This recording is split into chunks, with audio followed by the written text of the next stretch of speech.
Cuando Marcos consiguió el trabajo de vigilante nocturno en el complejo industrial Hernández San Ríos, pensó que la suerte por fin se había acordado de él. Llevaba meses buscando empleo, y aquel turno de 22 a 6, con buen salario y poca exigencia, sonaba a bendición. Lo contrató un tipo llamado Teodoro, un hombre de mirada seca y movimientos torpes, que parecía dormir lo justo para sobrevivir. Antes de marcharse la primera noche, le dio 3 instrucciones: hacer las rondas cada 2 horas, firmar el registro y no entrar nunca a la planta B7. Marco se rió, pensando que se trataba de una broma de novato, pero la forma en que Teodoro pronunció nunca le dejó un frío en el estómago que lo acompañó toda la noche. El complejo estaba perdido en mitad de un valle cubierto de niebla, edificios viejos, de hormigón húmedo, donde el silencio era tan denso que se podía oír el zumbido de la electricidad reptando por los cables como un insecto. Al fondo, más alto que el resto, se alzaba el edificio B7, sin ventanas, con una puerta de acero sellada por cadenas oxidadas y 3 cerraduras. Sobre el marco de esa puerta había un símbolo extraño, una espiral que terminaba en sí misma, imposible de seguir sin sentir vértigo. La primera semana fue tranquila, el típico silencio industrial y el eco de pasos que uno jura no haber dado. Pero la tercera noche, a las 3 en punto, un sonido irrumpió desde la oscuridad. Tac, tac, tac, 3 golpes metálicos. Pausa, 3 golpes más, regular, constante, como un mensaje. Marcos lo cronometró. Exactamente 4 minutos. Luego, silencio. Al día siguiente preguntó a Teodoro. Las tuberías, dijo él sin levantar la vista. Este lugar tiene vida propia. Una respuesta demasiado rápida, demasiado ensayada. Las noches siguientes, el golpeo regresó, y junto a él, algo nuevo, un olor, podrido y dulce al mismo tiempo, como flores muertas en agua estancada. Llegaba siempre después de medianoche, flotando desde el edificio prohibido. Cuando el viento lo traía, el aire parecía vibrar. Una madrugada, la linterna de Marcos iluminó arañazos en el hormigón junto a la puerta de la B7, profundos, curvos, ascendentes, como si algo hubiera querido salir. Al tocarlos, sintió una leve pulsación bajo los dedos, un latido lento que provenía del interior del muro. Intentó contarlo a Teodoro, pero el viejo se limitó a decir: si la puerta se abre, no la mires. Desde entonces, Marcos no pudo dejar de mirar. Una noche encontró en el archivo unas cajas polvorientas con la etiqueta Proyecto Umbral. Dentro había informes y viejas cintas de casete. En las grabaciones, los científicos hablaban de la muestra, algo traído en los años 70 de una excavación en Siberia. No es materia como la conocemos, decía una voz. Parece absorber la luz. Cuando la observas demasiado tiempo, sientes que ella te observa también. Otra cinta, distorsionada, dejaba oír fragmentos. No es de aquí. Las puertas entre los ángulos se alinean. La última terminaba con un susurro apenas audible. Os he esperado tanto tiempo. Tras escuchar aquello, Marcos comenzó a notar pérdidas de tiempo, momentos en los que pestañeaba, y de pronto, el reloj avanzaba 1 hora. Empezó a soñar con la puerta, siempre la misma escena. Él frente a la B7, la cadena rota, el olor más intenso, un viento caliente saliendo desde dentro, como si el edificio respirara. Y en el fondo de la negrura, algo se movía. Nunca lo veía del todo, solo la sensación de que su mente no estaba diseñada para comprender su forma. Una madrugada, mientras revisaba las cámaras, vio lo imposible. La puerta estaba abierta. Apenas una rendija, lo suficiente para distinguir un pulso rojizo en la oscuridad, como un ojo gigante latiendo. Las luces del complejo parpadearon al mismo ritmo que los golpes metálicos, y de las bocinas de las cámaras brotó un murmullo inhumano, una voz formada por muchas voces, repitiendo su nombre. A la mañana siguiente, enfrentó a Teodoro. El viejo, agotado, no se sorprendió.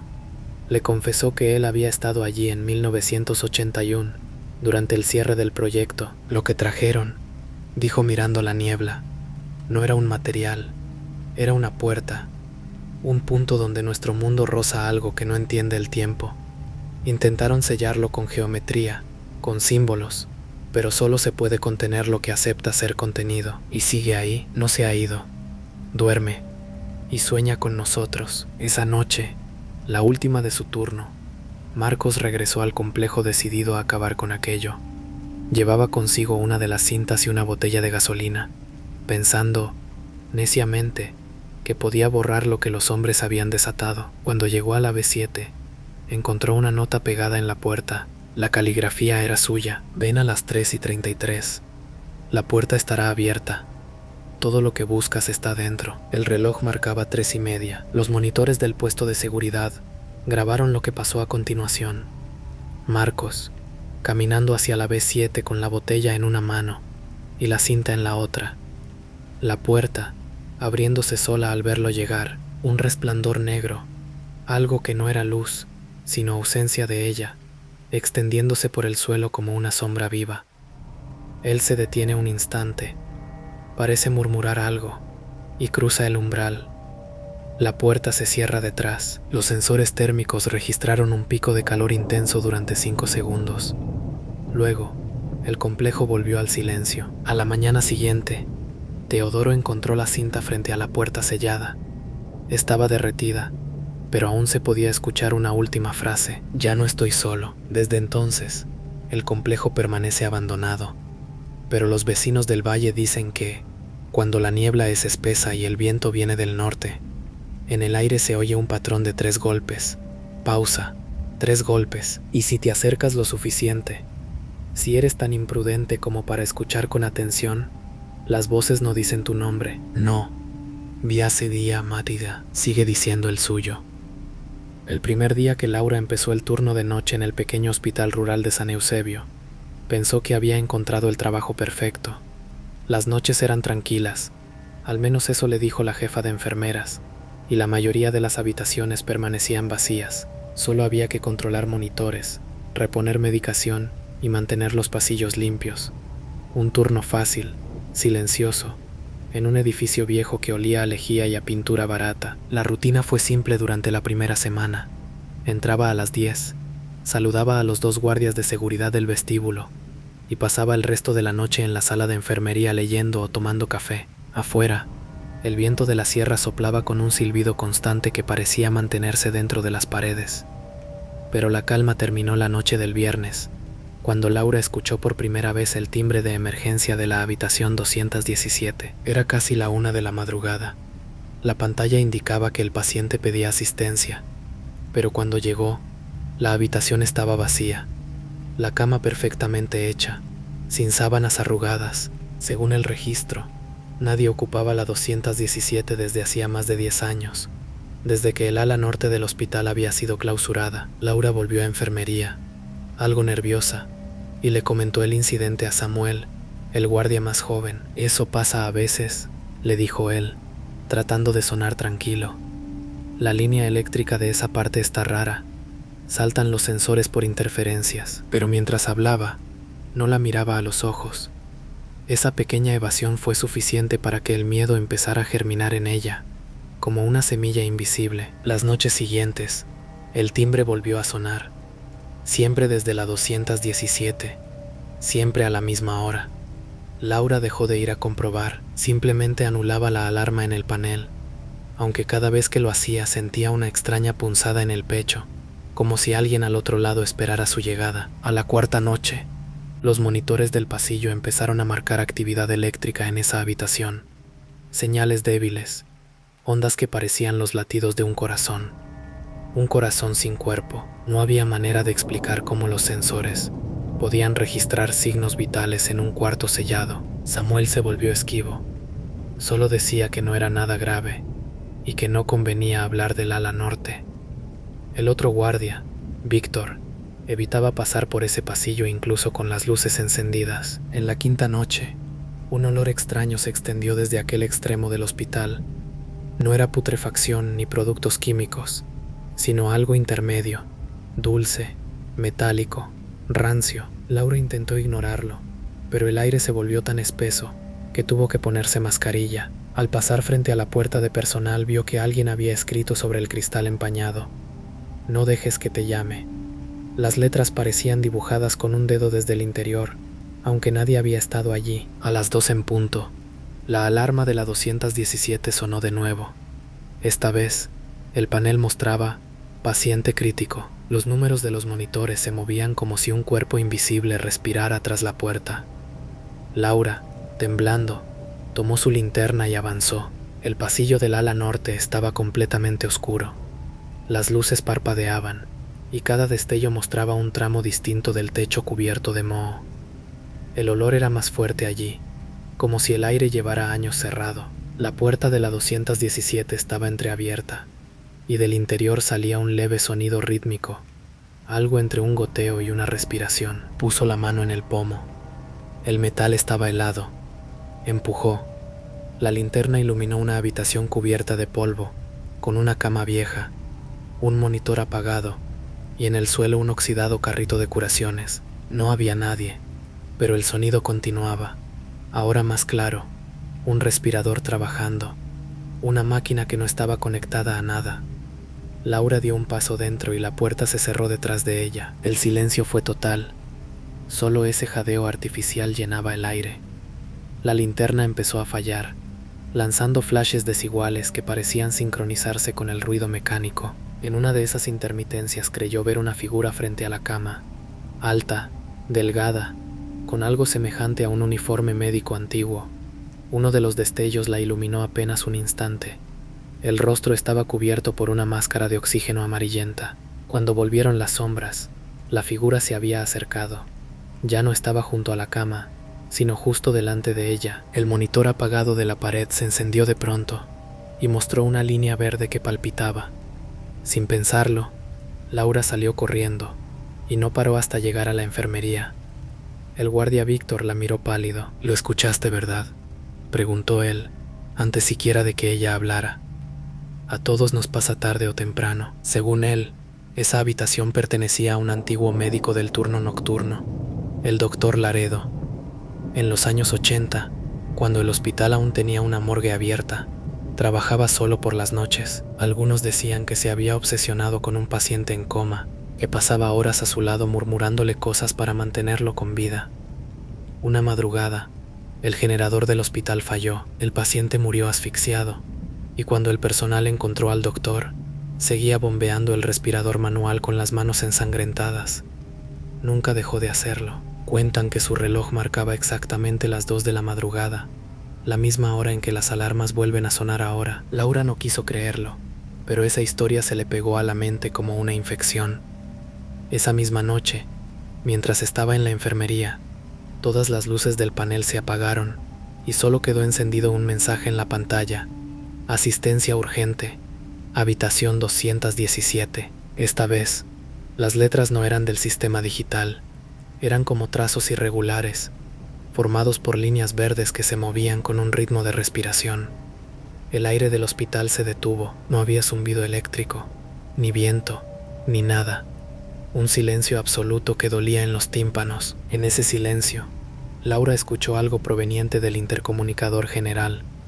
Un respirar, lento, desgarrado, humano. Después, una voz bronca, profunda, que pronunció su nombre con una claridad imposible, como si la tuviera al oído. Laura era la misma voz que había escuchado en sus sueños desde que empezó el trabajo. Tomó las llaves y corrió hacia la salida. La puerta principal no se abría. El sistema eléctrico estaba muerto, pero dentro del hospital brillaba una luz verdosa. Una única lámpara encendida al final del corredor del ala norte daba justo sobre la puerta de la 217, abierta de par en par. Laura avanzó sin poder evitarlo. Algo la llamaba desde el interior. No era curiosidad, era una sensación física, un tirón en el pecho, como si la gravedad se hubiera desplazado. Al llegar, vio que la luz provenía del monitor junto a la cama. La línea no se movía, pero el sonido del respirador continuaba. En la cama había una forma cubierta por una sábana. En la esquina, un tubo de oxígeno se movía solo, contrayéndose y expandiéndose como si alguien invisible respirara de él. Se acercó y apartó la tela. Por debajo no había cuerpo, solo ropa médica vieja, un estetoscopio oxidado y un reloj detenido. Marcaba las 2 en punto. En ese instante, el respirador se detuvo y la luz del monitor se apagó. La oscuridad se hizo total y en la oscuridad, la voz regresó, ahora detrás de ella. Gracias por quedarte a cubrir el turno, enfermera. A la mañana siguiente, los del turno diurno encontraron el hospital vacío. Las cámaras mostraban a Laura entrando al ala norte a las 1:58 y nunca volviendo a salir. La puerta 217 estaba cerrada con llave desde dentro. En la cama, el monitor clínico registraba una frecuencia constante, suave, 72 latidos por minuto. Los archivos electrónicos indicaban que a las 2 en punto se había activado un nuevo registro de paciente. Nombre: Laura García. Turno: noche. Duración: indefinida. Desde entonces, el panel de enfermería vuelve a encenderse cada madrugada. El mismo sonido metálico, el mismo timbre irregular, y si alguien se atreve a contestar la llamada de la 217, dicen que del otro lado se oye un suspiro, agradecido, antes de que una voz murmure: ya no estoy solo en el turno. Esa noche, el viento golpeaba los ventanales de la central eléctrica, con un ritmo tan insistente que parecía querer arrancarlos de sus marcos. El turno centésima, como lo llamaban los empleados, era para los que no tenían alternativa, los que dormían mal, los que no tenían familia, o los que preferían no ver la luz del sol. Manuel pertenecía a las 3 categorías. Había aceptado el puesto de vigilante nocturno en la antigua planta hidroeléctrica Las Cumbres, porque nadie más lo quería, o porque, en el fondo, algo dentro de él buscaba ese tipo particular de silencio que solo ofrece la madrugada en los lugares donde la civilización se extingue. El complejo estaba perdido entre montañas, junto a un embalse cuyas aguas parecían siempre quietas. Las paredes húmedas, las tuberías oxidadas y el olor constante de moho y hierro le daban al edificio un aire de mausoleo industrial. Su labor era rutinaria: caminar los corredores, anotar la presión de las válvulas, asegurarse de que los generadores siguieran funcionando. Las primeras semanas transcurrieron sin incidentes. Luego comenzó el ruido. Era algo apenas perceptible al principio, como si el flujo del agua cambiara de tono cuando la noche se estiraba más allá de las 2 o las 3. Un rumor subterráneo, un murmullo que no parecía venir de las turbinas, sino de más abajo, de debajo del suelo de hormigón. Al principio lo ignoró, pero cada noche el tono se volvía más humano, como respiraciones o como voces habladas desde una inmensa distancia. Manuel empezó a notar que el eco de sus pasos no siempre coincidía con su ritmo. A veces, cuando giraba una esquina, otro paso sonaba un segundo después del suyo. Todo empeoró cuando el supervisor decidió reabrir el túnel de mantenimiento del nivel 3, un pasillo clausurado desde un accidente en 1989. Durante las reparaciones, los albañiles encontraron una puerta metálica sin registro. No figuraba en ningún plano, estaba tapada con una fina capa de hormigón, y sobre su superficie, grabado con algo que parecía una cuchilla, un símbolo circular lleno de líneas en espiral. Los obreros bromeaban diciendo que era la salida al infierno, pero ninguno quiso ser el primero en abrirla. Cuando llegó el turno de noche de Manuel, la puerta ya estaba al descubierto. Le habían pedido vigilarla, hasta que al día siguiente llegaran ingenieros desde la ciudad. Nadie le explicó por qué era necesario vigilar una pared de acero. La noche era húmeda, con la niebla pegándose a las ventanas del túnel. Las lámparas brillaban como si flotaran en una sopa de polvo y humedad. A medianoche, el radio comenzó a emitir estática intermitente. Después una voz metálica, como una grabación antigua, susurró una frase incomprensible entre el ruido: no cerrar, ya está mirando. Manuel congeló la mano sobre el transmisor. Creyó que era interferencia de la montaña o del río, pero el fraseo era perfectamente humano, y lo inquietante fue que usaba su nombre. Intentó rastrear la señal. Nada. Cuando volvió la vista hacia la puerta metálica, algo había cambiado. El acero, antes opaco, parecía palpitar bajo la linterna, reverberar con una textura líquida, como si respirara. El símbolo en espiral se había humedecido. Brillaba con un tono oscuro, casi rojizo. Se inclinó, convencido de que era un efecto de la condensación, y sintió el aire vibrar contra su rostro. Un olor le golpeó.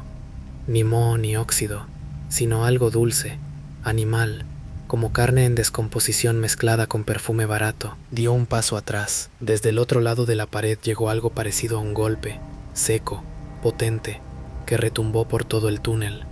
Luego otro y otro, demasiado rítmico para ser movimiento de agua, demasiado orgánico para maquinaria. Entre cada impacto, un silencio expectante, como si algo escuchara. Los registros de esa noche, recuperados semanas más tarde, muestran un descenso repentino en la presión de agua de las turbinas principales. El flujo bajó durante exactamente 6 minutos, justo el tiempo que duró aquel golpeteo. Pero en el momento, Manuel no tenía datos. Tenía miedo. Pidió autorización por radio para abandonar el túnel, pero nadie respondió. El teléfono interno estaba muerto. La corriente eléctrica comenzó a fluctuar. Las luces parpadeaban en secuencias casi regulares. Al principio pensó que eran fallas, hasta que notó que las pulsaciones luminosas reproducían un patrón. 3 destellos cortos, uno largo, 3 cortos otra vez. Era Morse, SOS. Sin saber bien por qué, apoyó la oreja sobre la puerta. Desde el otro lado llegó un sonido mucho más claro que cualquier maquinaria.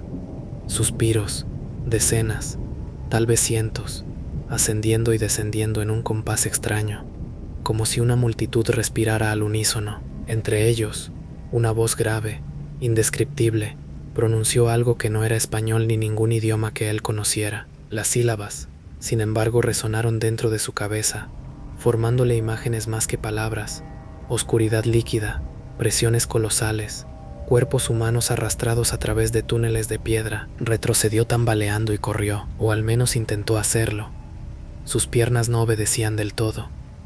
La linterna comenzó a proyectar sombras que no correspondían a nada frente a él.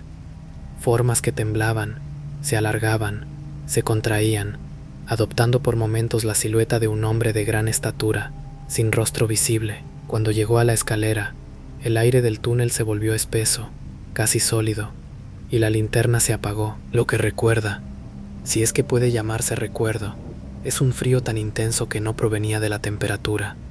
Era un frío interno, en las raíces del pensamiento, una conciencia de ser observado por algo inimaginablemente antiguo. No le atacó, simplemente lo miró, y esa mirada era suficiente para desintegrar toda cordura. A la mañana siguiente, los técnicos encontraron el túnel abierto y todos los sistemas eléctricos colapsados.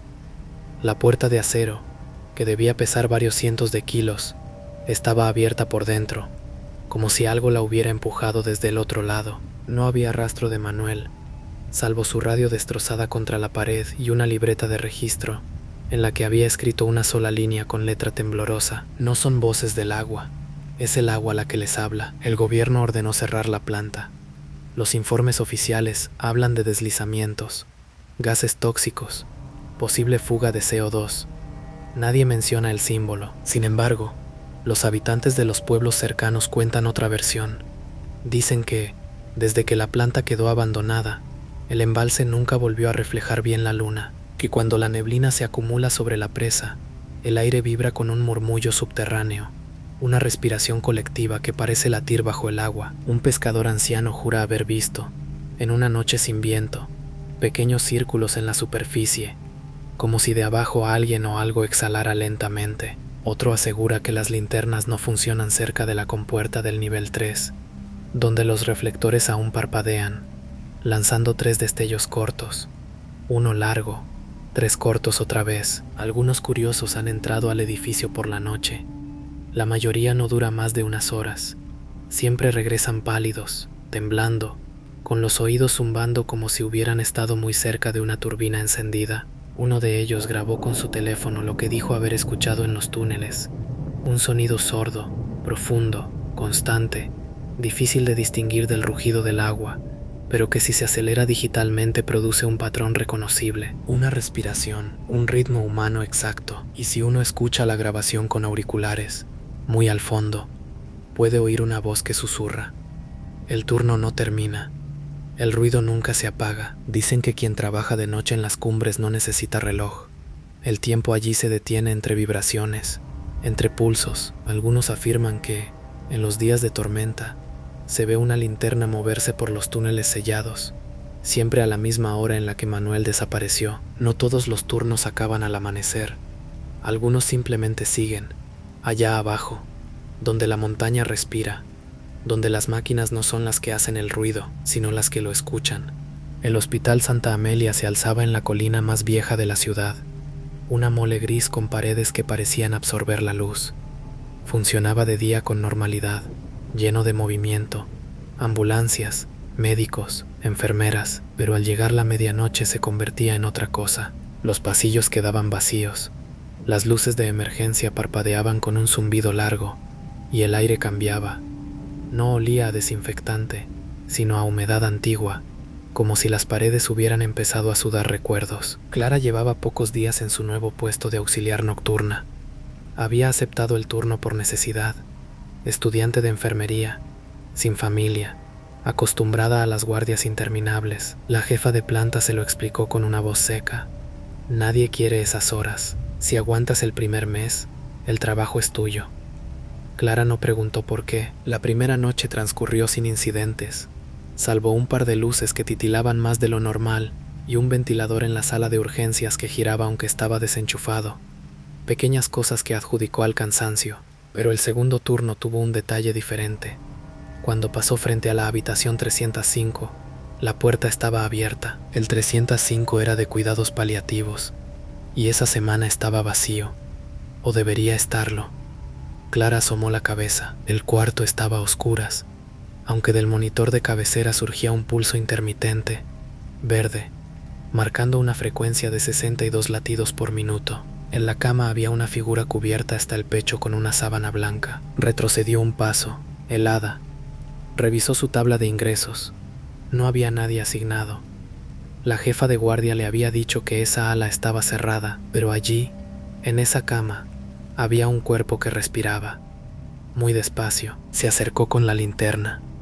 La sábana estaba fría al tacto, demasiado, como si hubiera salido del congelador.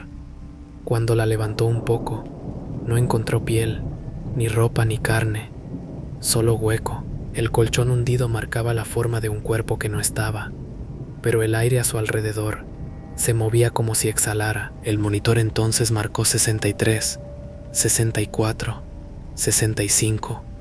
Los pitidos se aceleraron. Clara soltó un grito ahogado y salió corriendo. En la enfermería, Samuel, el enfermero veterano que supervisaba el turno, apenas reaccionó cuando le contó lo ocurrido. «No entres más ahí», dijo él mientras llenaba un formulario, sin mirarla. «No te preocupes, pero hay algo. Hay alguien ahí». «No, no hay nadie». Su voz se quebró. «No todavía». Desde esa noche, el 305 empezó a emitir alertas aleatorias, pitidos, variaciones cardíacas imposibles. Cada vez que Clara los anulaba, los números cambiaban como si alguien jugara con ellos, dibujando formas. Una madrugada, el monitor mostró por pocos segundos un mensaje entre las cifras. «Quédate». En los pasillos comenzaban a escucharse los carros metálicos moviéndose solos, ruedas chirriantes que se detenían justo cuando ella miraba. Las puertas automáticas se abrían lentamente, con un sonido húmedo, y detrás no había nadie. Los ascensores subían sin orden, detenían sus puertas frente a ella, y adentro siempre soplaba un aire más frío que el resto del edificio. Samuel empezó a ausentarse misteriosamente por largos periodos. Cuando Clara lo encontraba, lo veía mirando por las ventanas del ala norte, murmurando, como esperando algo. Una noche lo escuchó decir: «Otra vez baja la presión, va a volver a respirar». Ese «va a» se le quedó grabado. La cuarta noche, el hospital perdió energía por unos segundos. Las luces de emergencia encendieron un resplandor rojizo, y de algún lugar del piso superior se oyó una carcajada baja, ronca, no humana. En el monitor central, todos los sensores de pacientes se activaron al mismo tiempo: pulso, respiración, sillas de reposo, incluso las camas vacías. Clara revisó la pantalla del sistema. Todos marcaban la misma cifra: 2:17 de la mañana, y un nombre repetido en cada registro: Dr. Ortuño. Ese nombre estaba grabado también en una placa oxidada frente al quirófano abandonado del tercer piso, pero esa sala había sido sellada desde los años 80, tras un incendio que, según los rumores, Había matado a un cirujano y a varios pacientes anestesiados, atrapados dentro mientras él intentaba operarlos para volverlos perfectos. Nadie quiso contar más detalles. Cuando la energía volvió, Clara ya tenía decidido entrar. No podía soportar otra noche de ruidos y susurros. Tomó una linterna y subió los escalones del ala prohibida. A medida que ascendía, la temperatura descendía bruscamente. En las paredes había restos de humo y en el suelo marcas de ruedas como si alguien hubiera movido una camilla recientemente. La puerta del quirófano estaba abierta, aunque recordaba haber visto los sellos de seguridad intactos días atrás. Dentro, una penumbra espesa y el olor inconfundible de formol. Bajo la linterna, las mesas metálicas brillaban con una pátina grasienta. En el centro, una camilla cubierta por una manta verde. Clara se acercó y, sin saber por qué, retiró la tela. Sobre la mesa había un cuerpo, o algo que se le parecía. Era muñeco y cadáver a la vez, como si hubiera sido armado con pedazos humanos. Un torso de mujer con brazos de largo desigual, la piel un mosaico de cicatrices cosidas. Donde debía haber rostro, una máscara quirúrgica pegada con grapas metálicas. De pronto, las luces del quirófano se encendieron. En el reflejo del cristal quirúrgico, Clara vio a alguien de pie detrás de ella, alto, vestido con una bata antigua, guantes quirúrgicos, sin rostro visible bajo la mascarilla, pero los ojos brillaban de un gris siniestro. «Turno de noche», dijo la figura, moviendo los labios bajo la tela. «Todos necesitamos reemplazos». Clara quiso correr, pero sus piernas no respondieron. Las lámparas parpadeaban con ritmo cardíaco. El cuerpo en la mesa comenzó a moverse, abriendo lentamente la boca invisible bajo la máscara. Un sonido húmedo escapó, como aire saliendo de pulmones viejos. «Ayúdame a terminar», susurraron ambas voces, la del doctor y la del cuerpo, al unísono. La linterna cayó. El resto fue oscuridad y pasos que se alejaban sobre el suelo de baldosas. Al amanecer, el supervisor encontró el quirófano vacío. En el panel de enfermería, todos los registros electrónicos habían desaparecido, salvo uno nuevo, fechado a las 3 de la madrugada. Paciente 305. Nombre: Clara Méndez. Estado: en observación. El pulso se mantiene estable desde entonces.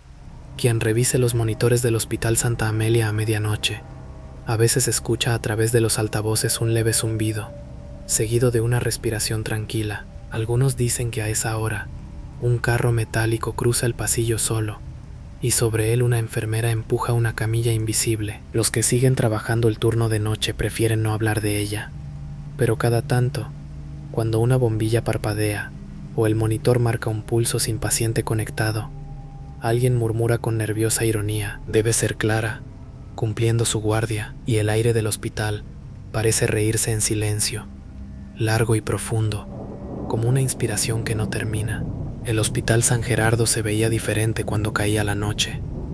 Durante el día era caos, movimiento, ambulancias y gritos, pero cuando daban las 11 y el bullicio del último cambio de turno se extinguía, solamente quedaban los sonidos bajos, el zumbido constante de las lámparas de neón, el chirrido de alguna camilla olvidada y los pasos propios en pasillos demasiado largos. Allí, el silencio no descendía, habitaba. Julio había tomado el puesto de guardia nocturno unos meses atrás. Trabajaba solo en el ala vieja, donde se conservaban los archivos de décadas y los quirófanos clausurados. Era el lugar que los demás evitaban, antiguo, con paredes resquebrajadas y un sistema eléctrico que parecía respirar por cuenta propia. No le importaba, de noche cobraba el doble, y después de todo pensaba que la tranquilidad le vendría bien. Había pasado por un divorcio brutal. Necesitaba un trabajo que lo aislara. El jefe de mantenimiento, un viejo llamado Cifuentes, se lo advirtió la primera jornada: «Si escuchas timbres desde el segundo subnivel, no respondas. Nadie trabaja allí desde hace 20 años». Julio soltó una carcajada. ¿Por qué habría un timbre funcionando allá abajo? Cifuentes no sonrió. «Eso me gustaría saber». Durante las primeras semanas todo fue aburrimiento. Jugaba al solitario en su portátil. Recorría los pasillos cada 2 horas. El aire tenía un olor particular, mezcla de cloro, fiebre y cobre. Hacia las 2 de la mañana, Cuando el sueño amenazaba, solía encender un cigarrillo en el pasillo norte, el único lugar donde las alarmas de humo no estaban activadas. Siempre había un zumbido remoto, algo entre la vibración del aire y el rumor de un elevador lejano. Con el tiempo dejó de escucharlo conscientemente. Se volvió como el pulso del edificio, hasta que uno de sus paseos terminó frente a algo distinto. El ascensor del subnivel, ese que debía permanecer inutilizado, tenía la puerta abierta. Las luces internas parpadeaban. En la pantalla del panel, una palabra, B2. Julio no recordaba haber presionado ningún botón. Tampoco sabía si el ascensor siquiera funcionaba. Tantos años después de ser clausurado, observó el interior. El suelo estaba cubierto por una fina capa de polvo gris, pero en el centro había huellas de zapatos recientes, pequeñas, como de un niño. El aire olía a humedad estancada. Dio un paso atrás y pulsó el botón para cerrar. La puerta no se movió. Desde el fondo del hueco emergió un sonido, algo entre un gemido y el silbido del viento. Luego, un golpe seco, metálico, repetido 3 veces, como si alguien aporreara las paredes desde dentro. El ascensor, sin que nadie lo tocara, comenzó a descender. Julio corrió a la consola central y vio cómo el indicador bajaba. B1, B2, B3, hasta llegar a un nivel que ni siquiera figuraba en el panel. B-IMTE. El monitor enmudeció. La luz del pasillo titiló una vez, y todo volvió a la normalidad. Al menos lo pareció. Pasaron 2 noches sin nada extraordinario, pero desde entonces el zumbido cambió. Ya no era un ruido ambiental, sino un ritmo, casi un latido. Al principio creyó que venía de los ventiladores, pero cuando los apagó siguió oyéndolo, golpeando desde el suelo, como si las paredes del hospital tuvieran corazón propio. Un compañero del turno diurno, Christian, un paramédico joven, le reveló entre risas que muchos evitaban esa zona porque allí el aire susurra. Le contó una de esas historias que circulaban entre empleados, que en los años 70 existía un proyecto experimental en los sótanos, donde un neurocirujano intentó mantener activas las mentes de pacientes comatosos, comunicándolas por ondas eléctricas, que el experimento salió mal, que lo clausuraron por completo, que parte del equipo desapareció. Julio fingió no creerlo, pero esa noche, a las 3:12, el viejo timbre de urgencias del ala sur sonó. Lo reconoció porque era distinto del resto. Su tono no era digital, sino una campanilla real. Provenía justamente del segundo nivel inferior, el que Cifuentes le había prohibido visitar. Quizás fue el cansancio, o la necesidad de comprobar que nada pasaba. Tomó su linterna, bajó las escaleras de servicio y entró al pasillo. El aire estaba espeso y cargado de polvo. Las luces parpadeaban cada 3 segundos exactos. A cada destello, los carteles de las paredes cambiaban de aspecto. Uno decía quirófano 3A, luego mostraba caracteres rotos, luego desaparecía por completo. Al fondo, el timbre volvió a sonar. Cuando llegó a la última puerta, vio que estaba entreabierta. La habitación detrás de ella tenía una línea de luces colgando, débiles, que bañaban de verde las paredes. En el centro, una camilla oxidadísima, y alrededor de ella una jaula de cables que subían al techo. Dentro había un cuerpo cubierto con una sábana. El monitor al lado de la cama funcionaba. No estaba conectado a ninguna fuente visible y mostraba una señal perfecta de encefalograma. Ondas altas, rápidas. Julio se acercó y con un temblor que no pudo evitar, levantó parte de la sábana. Bajo ella no había piel, ni músculos, ni huesos. Había tela. Un cuerpo hecho de paños quirúrgicos cosidos entre sí, rellenos de algo que se movía despacio, como si respirara. Del cuello emergían cables finos hacia el monitor. Cada vez que las ondas se agitaban, el cuerpo de tela se tensaba, y en el aire, como si surgiera directamente de las paredes, un murmullo. El turno no terminó.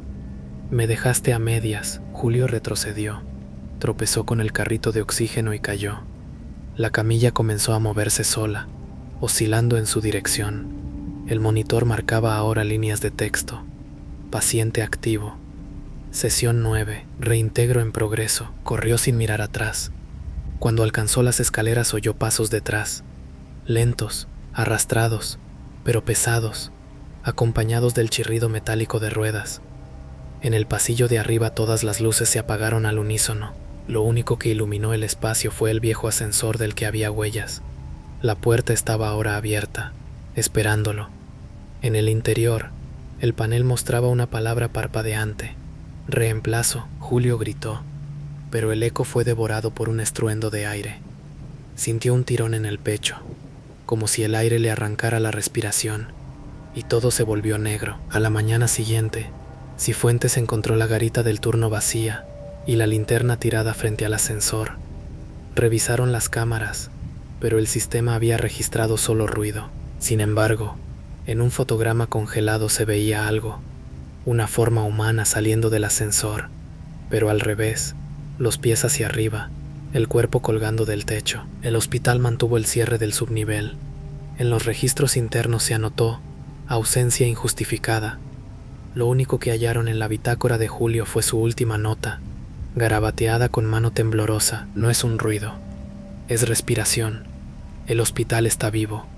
Los que trabajaron antes todavía atienden abajo. Con el tiempo, otros vigilantes ocuparon su puesto. Ninguno soportó más de una semana. Todos terminaban mencionando el mismo detalle.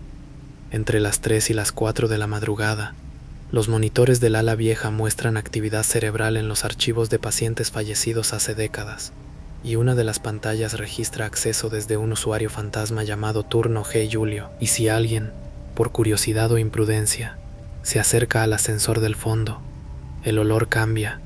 Ya no huele a desinfectante ni a moho, huele a respiración tibia, a aire recién exhalado. Entonces, muy tenue, se escucha un timbre metálico proveniente del subsuelo. Una campanilla vieja, insistente, que suena 3 veces cada medianoche, como una invitación, y entre el eco, una voz de hombre, educada y firme. Bienvenido al turno de noche. Firme aquí para comenzar. El Hospital San Rafael parecía otro mundo cuando caía la noche. Afuera, la ciudad brillaba como un enjambre de luces. Adentro, solo quedaba el eco de los pasillos, el aroma agrio del desinfectante y el suave silbido de la ventilación, que sonaba más como un suspiro que como una máquina. Nadie quería el turno de noche. Nadie, excepto Elena, necesitaba el trabajo, y pensaba que los cuentos de los demás, esas historias de ruidos en las habitaciones vacías, de ascensores que se movían solos, eran solo bromas para asustar a los novatos. Aún así, el primer día, el vigilante le dijo antes de irse: si el teléfono suena después de las 3, no contestes. No hay llamadas a esa hora. Durante la primera semana, nada fuera de lo común. Revisaba historiales, controlaba monitores, a veces ayudaba con algún ingreso tardío. Pero siempre, cuando el reloj pasaba de las 2:30, el hospital cambiaba, el aire se volvía más denso, el sonido de sus pasos se estiraba como si caminara sobre agua, y las sombras parecían moverse medio segundo después de que ella lo hiciera. El martes, a las 3:04 exactas, el teléfono sonó. No un timbre cualquiera, un tono largo, húmedo, como si viniera desde muy lejos, de una línea enterrada. Elena lo miró sin tocarlo, hasta que se detuvo. Poco después, el sistema de registro informático emitió una notificación. Ingreso nuevo, habitación 913, paciente, desconocido. El hospital no tenía 9ª planta. El número simplemente no existía. Pensó que era un error del sistema, pero la base de datos insistía. Cada intento por borrarlo lo hacía volver, igual, con una hora distinta de ingreso. La noche siguiente, mientras revisaba las habitaciones de cuidados intermedios, notó que una de las luces del ascensor parpadeaba. El display indicaba planta 9. El ascensor no subía más allá de la 7ª. La puerta se abrió, y del interior brotó aire frío, con olor a metal oxidado y eucalipto. Su reflejo en las paredes de acero se distorsionaba, como si el ascensor estuviera lleno de agua. Dentro se oía un zumbido, parecido al ruido de los monitores cardíacos cuando se desconectan de un cuerpo. Elena retrocedió y presionó el botón de cerrar. Las puertas tardaron demasiado en hacerlo, y mientras se cerraban alcanzó a ver algo al fondo. Un trozo de bata blanca, flotando en la oscuridad, y la punta de una mano muy pálida asomando desde el suelo. De vuelta en la oficina, Abrió el archivo del supuesto paciente. Ni edad, ni diagnóstico, ni antecedentes, solo una nota escrita en cursiva. Turno en curso, no interrumpir. Al final del documento, la firma de un médico fallecido en 1998. Después de eso, empezó a oír pasos en el pasillo, suaves, arrastrados, como los de alguien descalzo. Cuando asomaba la cabeza, no había nadie. Los sensores de movimiento se activaban y desactivaban sin patrón. En el sistema, los registros mostraban que alguien escaneaba su tarjeta en el acceso a la planta 9, siempre a las 3:13, siempre con su propio nombre de usuario. Una noche dejó el teléfono descolgado, por precaución. A las 3 en punto, aún sin línea, el auricular empezó a emitir un jadeo bajo, humano. Entre el ruido pudo distinguir varias voces que hablaban en una lengua que no conocía, rápida, entrecortada. Luego, una en español, clara, muy cerca del micrófono. Elena, sube. Necesitan manos. En ese instante se cortó la electricidad. La pantalla del ordenador chispeó y escribió sola. Ascensor operativo. Nivel 9. Quirófano de rehabilitación. El ascensor del fondo se encendió, y su luz, amarilla y enferma, iluminó el pasillo vacío. Elena juró que no quería hacerlo, pero sus pies se movieron. La puerta del ascensor estaba abierta, y adentro había solo una camilla cubierta con una sábana. Entró, sin darse cuenta, y el ascensor subió. No había botones activados. Se detuvo tras un ascenso que duró demasiado. En cuanto se abrieron las puertas, comprendió que no estaba en el hospital tal como lo conocía. El pasillo era más angosto, cubierto de azulejos antiguos, algunos rotos, otros manchados con algo oscuro. Las lámparas colgaban de cables desnudos, y todas latían al unísono como corazones. Había puertas a cada lado con números que iban del 901 al 915.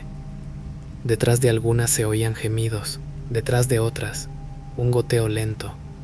Al fondo, una sombra moviéndose, una figura, con bata médica y mascarilla ensangrentada, le hizo una seña. Apúrate, se desangra. Elena dio un paso, y su zapato chasqueó sobre un charco espeso.